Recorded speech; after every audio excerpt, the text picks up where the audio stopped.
It's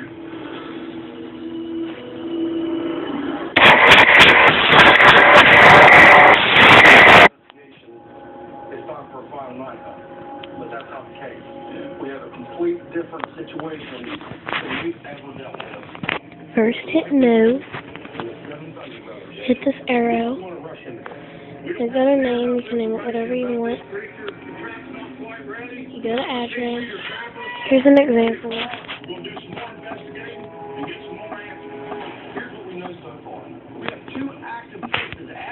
And then whatever the port is, you put the port. It doesn't really have a regular port. I already have this server. I was just showing you how to do it. So, see?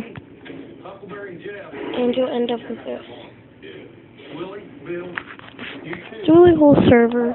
And if you want to, you can get it on your Minecraft. So, there. That's how you make a server of someone else's server. Or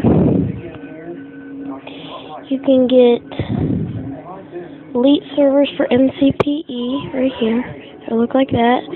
You can get it for free, and you can make your own server, and you can have a fun time with that. So, bye.